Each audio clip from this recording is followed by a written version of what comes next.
A'udzubillahi minasyaitonirrajim. Bismillahirrahmanirrahim. Assalamualaikum warahmatullahi wabarakatuh. Alhamdulillahil wahidil qaharil azizil ghaffaril mukawwirul laili 'alan nahar tadhkiratan li ulil qulubi wal absar tabsiratan li dzawil albabi wal i'tibar. والحمد لله الذي نحمده نستعينه نستغفره ونعوذ بالله من شرور أنفسنا ومن سيئات أعمالنا من يهده الله فلا مضل له ومن يضلله فلا هادي له نشهد أن لا إله إلا الله نشهد أن محمدا عبده ورسوله لا نبي بعده أما بعد كما قال الله تعالى عز وجل في كتابه الكريم نعوذ بالله من الشيطان الرجيم بسم الله الرحمن الرحيم يا أيتها النفس المطمئنة ارجعي إلى ربك راضية مرضية فادخلي في عبادي وادخلي جنتي الآية وكما قال نبينا محمد بن عبد الله من سلك طريقا يلتمس فيه علما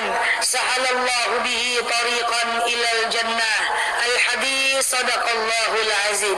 Ibu-ibu yang saya sayangi karena Allah, sebelum kita mulai kajian kita berdoa kepada Allah, semoga siapapun kita yang hadir dalam majelis ini, insya Allah Allah sehatkan badan kita, Allah kuatkan jasad kita, Allah tambah ruh keimanan kita, Allah luaskan rezeki kita, Allah angkat segala masalah kita, Allah jauhkan kita dari orang-orang zalim, Allah matikan kita dalam keadaan husnul khatimah. Amin. Allahumma amin. Ibu-ibu semua sehat? Alhamdulillah. Selanjutnya innallaha wa malaikatahu yusalluna 'alan nabi ya ayyuhalladzina amanu sallu 'alaihi wa sallimu taslima. Salawat salam kita hadiahkan kepada baginda Rasulullah sallallahu alaihi wasallam dengan lafaz Allahumma salli ala Muhammad wa ala ali Muhammad. Ibu-ibu, asar jam 3 lewat 20 menit ya. Oke, kita akan membahas yang singkat saja sehingga ini bisa membawa manfaat buat kita. Kita akan membahas tentang al-amalu asghar walakinnal jazaa'ul akbar. Kita akan membahas amal yang kecil tapi punya pahala yang sangat besar di mata Allah Subhanahu wa taala. Jadi orang-orang berilmu itu dia tahu, Bu. Dia tahu mana amalnya itu sedang-sedang saja, biasa-biasa saja, tetapi bisa membawa manfaat yang besar untuk dirinya. Ya, jadi semua orang ibadah, betul ya. Tapi ada orang yang ibadah itu dia bisa ibadahnya itu mungkin minimalis, tapi dia ngerti ilmunya sehingga dia mendapatkan pahala yang sangat besar. Amal yang kecil tapi pahalanya besar. Kalau kita mau, saya sarankan jangan tinggalkan amal ini, dijadikan aktivitas dan kebiasaan harian kita sehingga kita mendapatkan pahala yang besar di mata Allah Subhanahu wa taala. Ibu-ibu yang saya sayangi karena Allah, yang pertama, al-amalus shaghir, amal kecil tapi pahalanya besar di mata Allah Subhanahu wa taala. Yang pertama adalah salat sunat 2 rakaat sebelum subuh. Ini dalam kitab tersebut dijelaskan bahwa ibu-ibu biasanya menamakan sholat ini dengan sholat fajar. Nama lainnya adalah sholat sunat qabliyah. Nama lainnya adalah rawatib qabliyah. Itu satu nama, 3 nama orangnya sama. Jadi rakaatanil fajar, 2 rakaat sholat fajar, khairun minad dunya wa ma fiha. Itu bagaikan dunia dan seisinya. Rakaatanil fajar khairun minad dunya wa ma fiha. 2 rakaat sholat fajar itu bagaikan dunia dan seisinya. Jadi kapan sholat fajar dilakukan? Adalah setelah adzan subuh, sebelum sholat subuh. Jadi azan dulu ya, setelah adzan subuh. Ini suara saya jelas, Bu? setelah adzan subuh, sebelum sholat subuh, itulah sholat fajar. Jadi kalau kita sholat fajar, itu pahalanya bagaikan dunia dan isinya. Dan ingat, sholat fajar itu disaksikan oleh para malaikat, dan sholat fajar itu doa-doa kita akan mustajab. Jadi kalau mau mustajab doa, kejar sholat fajar, jangan dilupakan. Posisinya adalah setelah azan subuh, sebelum sholat subuh. Kalau kita di masjid, itu posisinya adalah antara azan dan iqamah. 2 rakaat saja. Niatnya gimana? Niatnya sengaja aku sholat sunnah rawatib qabliyah subuh 2 rakaat lillahi ta'ala. Payah betul saja, gini aja lah. Sengaja aku sholat sunnah 2 rakaat sebelum subuh lillahi ta'ala. Payah kali saja, gini aja lah. Sengaja aku sholat sunnah fajar 2 rakaat lillahi ta'ala. Payah juga, suka hati lagi. Semua bisa ya, intinya 2 rakaat sebelum subuh. Ibu menamakannya sholat fajar. Kenapa? Karena waktunya sebelum fajar datang. Oke? Posisinya adalah setelah azan sebelum sholat subuh. Itulah namanya sholat sunat fajar. Amal ya, boleh. Usolli sunnatal fajar raka'ataini sunnatan lillahi ta'ala. Boleh. Raka'ataini.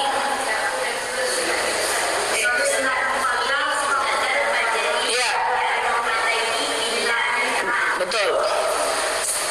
Salat al-fajri boleh. Fajar. Terserah aja, nggak ada masalah. Itu intinya salat qabliyah tuh, Bu. Itu salat qabliyah sebenarnya. Betul, boleh. Jadi gini.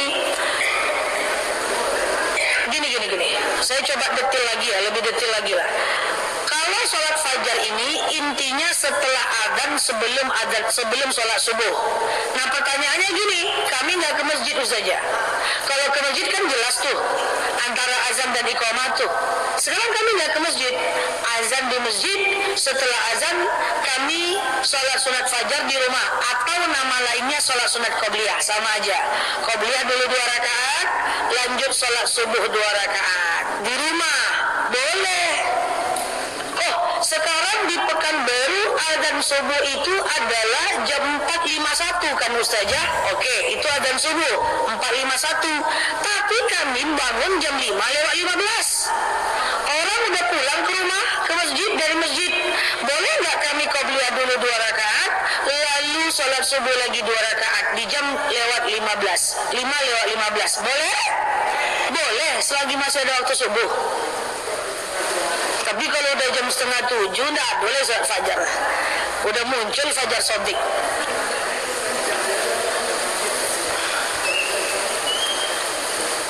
Ya, oke? Paham ya?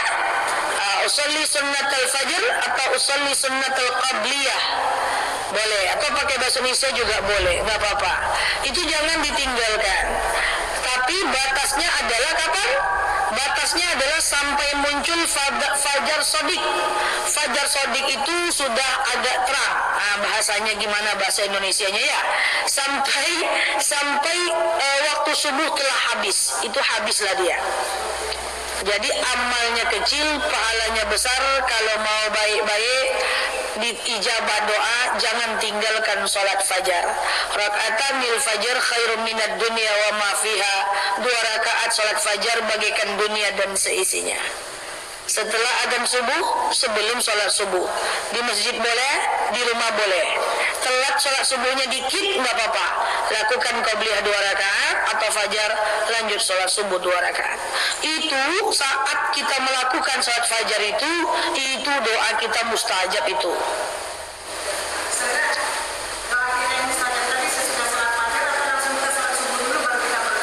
Doa mustajab setelah sholat fajar. Betul. Betul. Doa mustajab. Oke? Clear ya? Jadi boleh sholat fajar di rumah? Boleh. Jam 5:15 boleh? Selagi masih ada waktu subuh. Dah. Yang kedua, amal kecil tapi pahala besar. Ini sudah, jadi yang fajar tadi coba komitmen, kalau yang sudah lakukan alhamdulillah, yang belum lakukan komitmen lakukan tiap hari.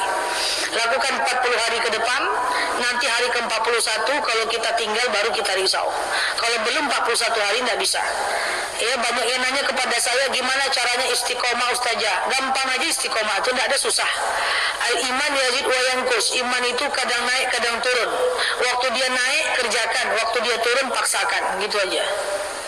Ya kan? Iya, waktu dia naik kerjakan, waktu imannya turun paksakan. Gitu aja kok cara istiqomah, satu kalimat aja. Makanya kalau ada yang masih haid di sini, ada lagi yang masih haid nih. Oh masih. Saya bercanda ya. Misalnya nih, ya kita kan sholat tahajud nih, sholat tahajud, pengen tahajud tiap malam. Saat haid tetap bangun malam. Jangan kita pengen tahajud terus saat haid kita tidak bangun. Nanti selesai haid malas lagi kita. Tetap bangun, saya ngapain saja? Bolehlah zikir, bolehlah sholawat, ya gitu. Yuk, melenceng boleh, boleh.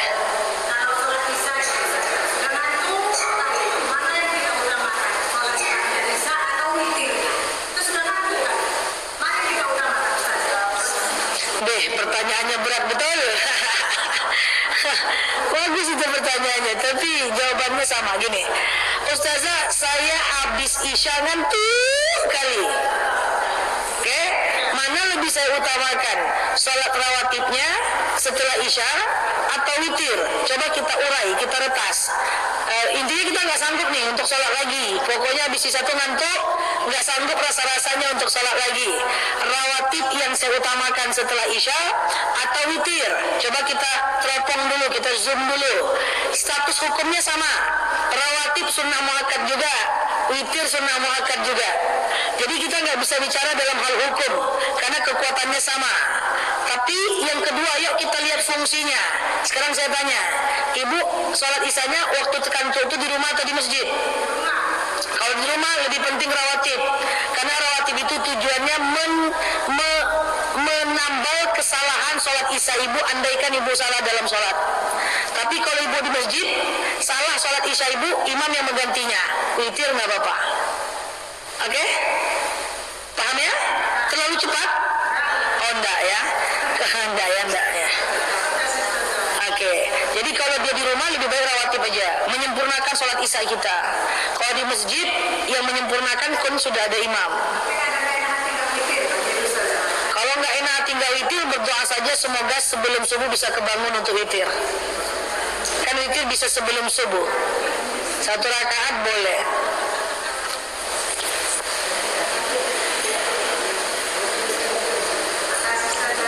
Iya, sama-sama. Oke? Apa tadi?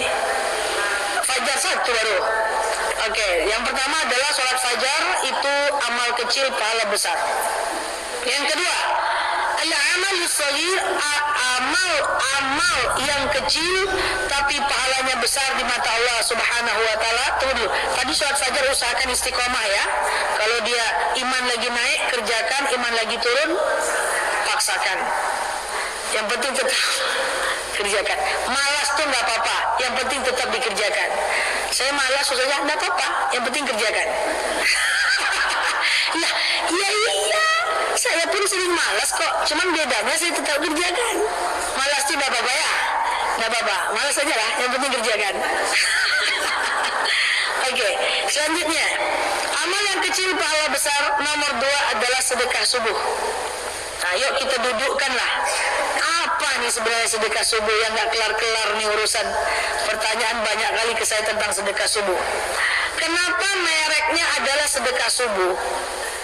Itu berdasarkan hadis Rasulullah Sallallahu Alaihi Wasallam bahwa di subuh hari ada 2 malaikat yang akan turun ke bumi dan mendoakan manusia yang ada di bumi di waktu fajar, di waktu subuh.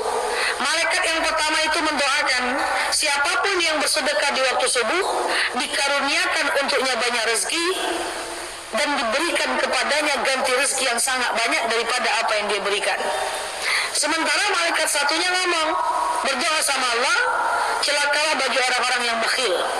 Hadis riwayat Bukhari Muslim.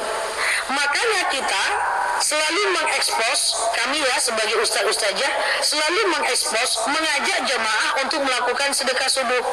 Nah, apakah definisi sedekah subuh? Sedekah subuh itu adalah sedekah di subuh hari, waktunya di subuh hari. Kan dia gini, sedekah di hari kapanpun bisa, tapi lebih baiknya di subuh hari. Kan kita cerdas dalam beramal nih ceritanya. Nah, bisa aja di siang hari, tapi kalau di subuh hari tentu lebih besar pahalanya, kan gitu. Sama dengan ibu gini, Bu. Ibu sedekah di hari lain kan boleh, tapi kenapa ibu milih sedekah Jumat? Karena ibu tahu di hari Jumat itu dilipat ganda. Tapi apakah nggak boleh ibu beribadah bersedekah di hari Senin? Boleh, cuman karena kita ngerti makanya kita ngambilnya di titik nabinya. Nah, sedekah subuh itu adalah sedekah yang dilakukan di subuh hari sebelum fajar datang. Persoalannya adalah seandainya sedekah subuh itu di waktu subuh itu sampai fajar datang. Nah itu ya. Tapi seandainya kita lupa, boleh saja setelah fajar. Cuman tetap aja di subuh hari itu lebih besar pahalanya. Amal kecil pahala besar. Kok ustazah bilang amalnya kecil? Iya, sedekah subuh itu nggak usah banyak-banyak. Lebih baik sedikit tapi terus daripada banyak tapi putus. Caranya gimana? Cara pertama, boleh melangkahkan kaki ke masjid, kemudian meletakkan sedekah subuh ke kotak amal masjid. Kami tidak setiap hari ke masjid ustazah, boleh sediakan colengan di rumah, setiap hari masukkan 1000, setiap Jumat baru kasihkan. Boleh ke anak yatim dikasih, boleh ke fakir miskin, boleh ke masjid, boleh ke tetangga, boleh ke non muslim juga nggak ada masalah. Jumat dikasih. Atau boleh di waktu subuh sambil maraton pagi cari orang-orang.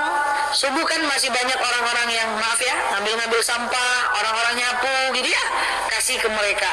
Yang penting landingnya sedekah itu di subuh hari. Itu pahalanya besar, amal akan dilipat gandakan, rezeki dilipat gandakan di subuh hari. Amalnya lebih besar. Bayangkan subuh hari kita udah ngasih orang dulu sebelum kita nyari. Iya toh? Kecil aja nggak apa-apa. Ustazah kok nyuruh sedekahnya kecil? Iya, daripada banyak nanti sehari aja. Biar 2000. Ya.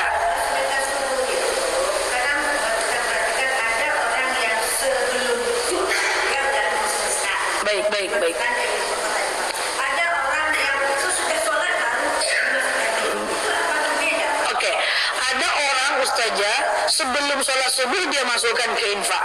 Ada orang setelah sholat subuh dia masukkan ke infak. Yang mana sebenarnya ustazah? Semuanya benar, intinya sebelum fajar. Tapi janganlah itikaf lah dia dulu, sholat suruh lah dia dulu. Baru kemudian dia sedekah, udah habis fajar. Orang banyak antri itu di kotak infak itu sebelum sesudah sholat. Saya berpikir apakah lebih besar pahalanya sesudah? Enggak, sama. Orang banyak ngantri di kota infak di masjid ini setelah subuh. Masya Allah ya. Ya, di tempat saya juga demikian. Jadi kalau udah subuh tuh memasukkan ke lubang itu ngantri dulu. Ya, karena orang udah tahu ya, Pekanbaru lah ya.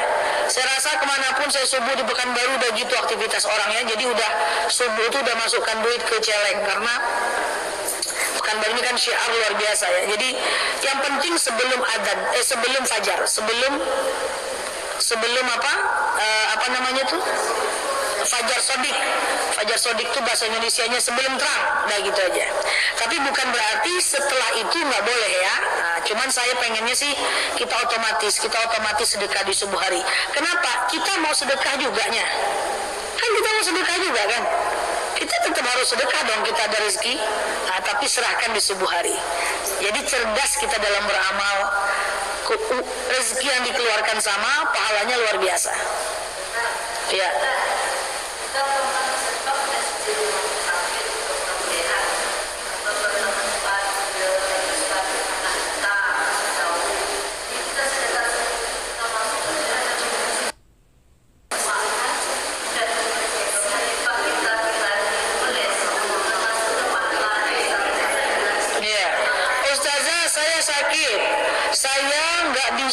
ke masjid, atau nggak bisa maraton sehingga mencari orang yang susah untuk saya sedekah, saya masukkan dulu ke dompet untuk khusus infak saya. Memang seperti itu. Nanti serahkan sekali seminggu setiap Jumat misalnya. Atau dititip ke teman boleh, tapi kan repot. Sama. Yang penting kan ada niat dan melakukan aksi memasukkan ke kotaknya. Persoalan kapan disalurkan kan nanti ibu yang menentukan. Sama dengan kita zakat. Kan kita udah serahkan. Cus.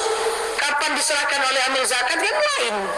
Ya, terserah dia mau nyerahkan kapan. Oke? Ya, itu jangan ditinggalkan. Jadi subuh-subuh sholat fajar dulu, lalu sholat subuh, lalu lakukan sedekah subuh. Rasakan nanti perubahan kehidupan kita. Hati menjadi tenang, rezeki semakin lapang, doa semakin dijawab. Ibaratnya kita ini kayak bengkel lah Bu ya. Ya, dunia ini crowded, hektik. Tapi kalau kita ibadah walaupun sedikit, tapi pahalanya besar, insya Allah kita akan lebih tenang. Dunia ini sampai di mana lah? Allah juga minta sedikit kok. Saya pun nggak bilang sedekah subuh banyak-banyak kok. Salat fajar juga cuma 2 rakaat kok. Ya, tapi manfaatnya luar biasa. Oke? Selanjutnya, amal kecil pahala besar di mata Allah Subhanahu wa taala adalah mengucapkan salam ketika bertemu. Bu, salam tuh artinya luar biasa. Coba ya. Kan salam tuh kita dianjurkan mengucapkan lebih panjang. Coba Ibu hafal sekejap ya. Ini poin terakhir nih. Kayaknya nggak cukup waktunya. Nanti kita sambung ya. Coba. Kalau saya bilang Assalamualaikum, Ibu jawabnya apa? Waalaikumsalam warahmatullah. Oke? Kalau saya bilang Assalamualaikum warahmatullah, Ibu jawabnya? Waalaikumsalam warahmatullah wabarakatuh. Kalau saya bilang Assalamualaikum warahmatullah wabarakatuh, Ibu jawabnya? Waalaikumsalam warahmatullah wabarakatuh. Wa maghfiratu wa ridwanu. Coba. Wa maghfiratu. Lagi.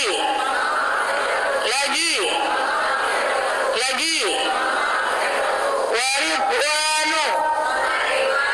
Lagi. Assalamualaikum warahmatullahi wabarakatuh. Ibu.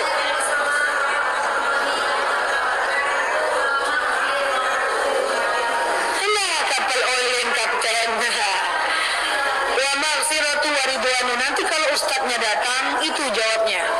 Jadi apa tuh makna salam? Coba. Assalamualaikum itu luar biasa. Gini. Assalamualaikum. Kita doakan kan orang lain. Assalamualaikum. Bu, keselamatan atas ibu. Ini misalnya saya bilang nih, Assalamualaikum. Itu maknanya luar biasa. Assalamualaikum.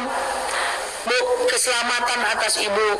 Kalau ibu mau ditipu orang, nggak jadilah. Kalau ibu mau dizalimin orang, kuatlah. Selamat intinya. Ibu mau tabrakan, nggak jadilah Bu.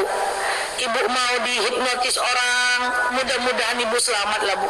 Ibu mau dipatok binatang buas, kena bisa binatang buas, selamatlah Bu. Assalamualaikum. Itu makna luar biasa. Warahmatullah, cinta Allah atas ibu. Ya Allah, Bu, ibu dicintai Allah lah. Ibu dicintai Allah lah. Allah kalau udah cinta sama kita, apa yang kita minta ke Allah kasih. Allah nggak akan mau menzalimi hambanya yang dia cintai. Artinya apa? Kalau kita dicintai oleh Allah, apa yang kita pengen Allah kasih. Cuman kadang-kadang yang kita pengen tuh nggak baik buat kita.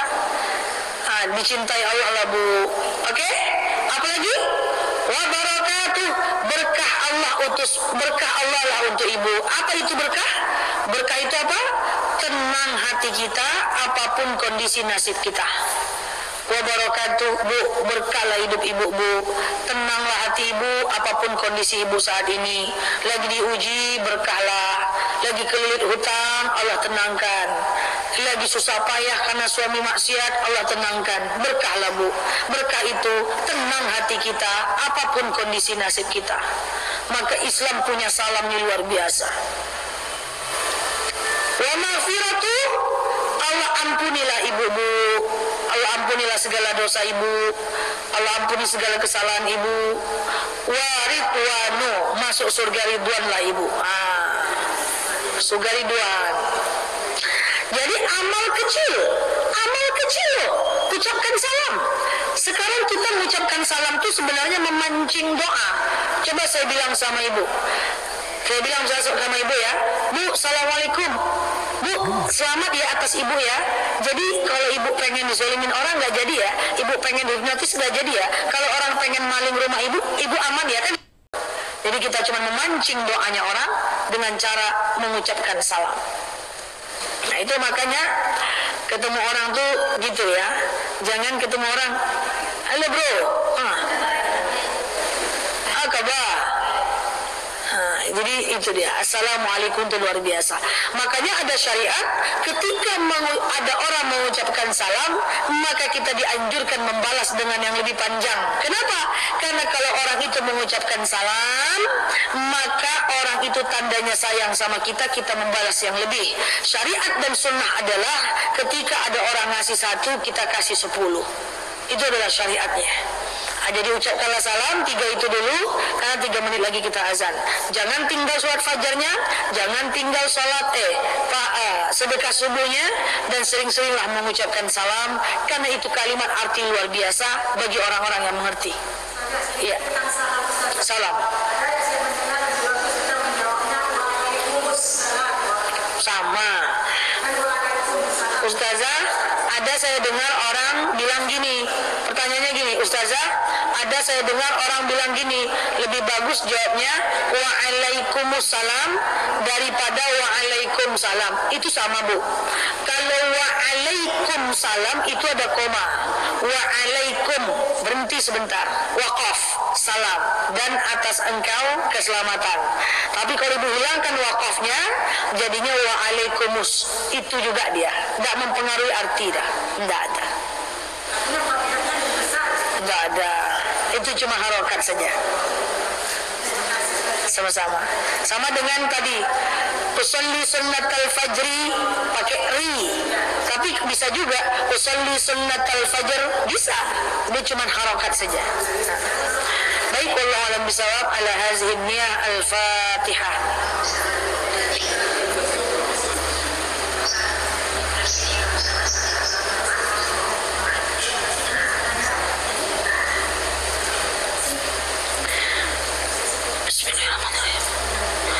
Amin ya Allah, amin ya Rahman, amin amin ya mujibas sa'ilin. Allahumma salli ala Muhammad wa ala ali Muhammad.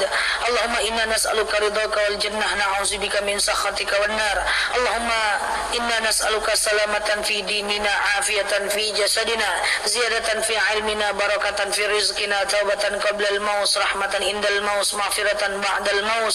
Allahumma hawwin alaina fi sakaratil maut, najatan minan nari wal afwa indal hisab. Allahumma antas salam minkas salam wa ilaika ya'udu salam, fahayyina rabbana bisalam wa adkhilna al-jannata daras salam, tabarakta rabbana wa ta'alita ya hadzal jalali wal ikram. Allahumma inna na'udzubika minal hammi wal hazan, na'udzubika minal ajzi wal kasal, na'udzubika minal jubni wal bukhli, na'udzubika min ghalabati ad-dini wa qahar rijal. Allahumma yassir alaina umurana wa la tu'assir alaina umurana ya rabbal alamin. Allahumma in kana rizquna fis sama' fanzilhu, wa in kana rizquna fil ardi fa akhrijhu, wa in kana rizquna ba'idan faqaribuhu, wa in kana rizquna haraman fatahhirhu, wa in kana qalilan fakasirhu ya rabbal alamin. Allahumma istajib du'ana ya Allah, istajib du'ana ya Rahman ya Rahim ya mujibas sa'ilin. Allahumma salli ala Muhammad wa ala ali Muhammad. Subhana rabbika rabbil izzati amma yasifun, salamun alal mursalin, walhamdulillahi rabbil alamin. Wallahu a'lam bishawab. Usiku wa nafsi bitaqwallah. Allahul muwaffiq ila aqwamit thariq. Assalamualaikum warahmatullahi wabarakatuh.